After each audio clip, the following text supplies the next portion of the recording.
When I say anti-hero, who do you think about? For most people, it might be Deadpool or the Punisher. Maybe you think about Jason Todd or, I don't fucking know, Dirty Harry.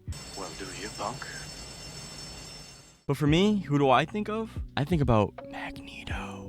And yeah, somewhere deep inside you're going, damn, he's got a point. I know. Damn! But in every half-good anti-hero, there needs to be something that resonates deeply with a broader audience. I mean, think about Deadpool. A master assassin, criminal, whatever you want to call him. He was living the life, and that life got taken from him. He got cancer. On the brink of death, he wanted things to go back to the way that they were. Little did he know that in his attempts to save his life, he became a part of something that would turn him into a monster. What I'm trying to say, and get this, is every good anti-hero has a goal and vibes with the audience on an emotional level because there is some piece of them that is, personable. Some part of them that you resonate with. And Magneto personifies this. He brings it to life. But before we get into all that, please consider liking the video, subscribing. It only takes a couple of seconds and it's really appreciated.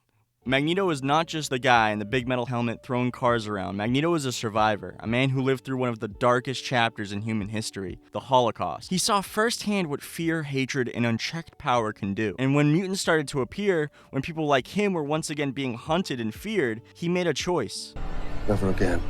Now you could look at that and say, yeah, but he's still a villain. He kills people, he wages war, he tries to dominate humanity. And you'd be right, sort of. But Magneto may be ruthless, violent, sometimes even monstrous, but here's the thing, you still get why he does it. You understand the trauma, the paranoia, the desperate need to protect his people. Because in Eric's most basic form, he's a reflection of everything around him. After you've given your plea to humanity time and time again, after you witnessed the arrogance of mankind, even while you protect them, provide them with a world that was never afforded to you, there becomes a point where I think some people would ask, when is enough enough? Even while humanity couldn't care less about mutant kind. When the people you've stood by refuse to listen to you, kill your own blood, do you make them listen? How far is this going to go before we all end up getting wiped out? It's a simple question that I think good men refuse to acknowledge. Look at Charles Xavier. He would say that there's never enough trying, never enough pleading, that humankind and mutant kind can coexist, that eventually humanity will give in and accept everyone, even while they are killing mutants in droves. That mutants need to be better,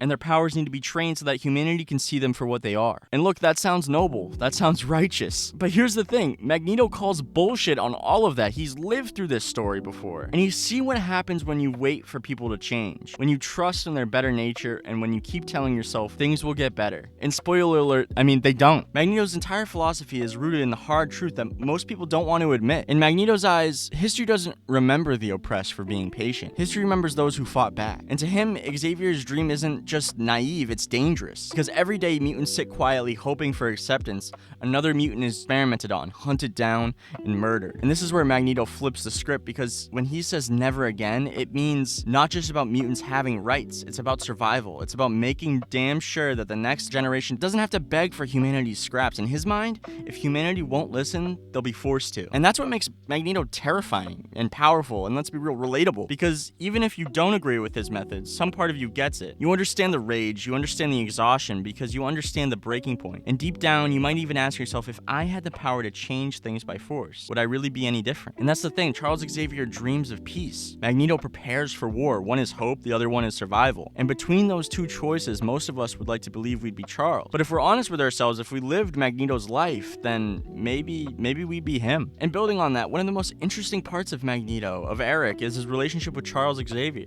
And I think the common fan base doesn't really understand the complexity of Charles and Magneto's friendship. They both have a profound respect for one another. They both are fighting for a similar premise. Charles wants coexistence between humans and mutants, and Eric doesn't believe that coexistence is possible. But he wants peace for mutant kind, just sometimes at the cost of human life. Eric believes that mutants are superior to humanity, and whether or not humans live in that world, in that future that Eric's created to himself, entirely depends on humanity and how they react to them taking a stand. While Charles preaches neutrality in politics, Magneto takes takes action. And we really can't talk about Magneto without talking about X-Men First Class. I remember going to see this movie in theaters when I was a kid, and it quickly became something I fell in love with just because of Eric's story. They spent a lot of time fostering this relationship between both Magneto and Professor X. It was two sides of the same coin. Eric had survived literally the most horrible time in history. His mother was killed right in front of his eyes, and I mean, we're talking about Nazi Germany. It's no joke. So there was this foundation of difference. Eric was not like everyone else, even before he knew he had powers. And then when he found his abilities, he managed to strike a chord with mutants, promising not only opportunity to them for a better life, but promising that no one would ever stand in their way. And by the end of First Class, we can see this exact moment where Charles and Eric split. Two men who wanted the same thing. They trained beside each other. Charles taught Eric valuable lessons about his rage, about his emotions. Peace for their people, torn apart because they believed in different ways of achieving it. And Professor X ended up choosing patience.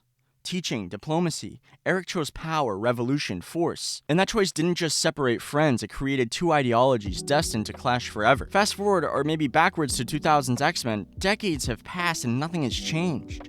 Charles and Eric have finished their arguments. They've just taken it to a bigger stage. Charles builds his school for the gifted, training mutants to live alongside humanity. On the opposite side, Eric builds his Brotherhood of Mutants, training them to rise above humanity. They're both locked in this endless cycle that neither of them can escape. And what makes this brilliant is that even after all these years, you can still feel the respect between them. The way that Magneto plays chess with Xavier, the quiet moments of conversation.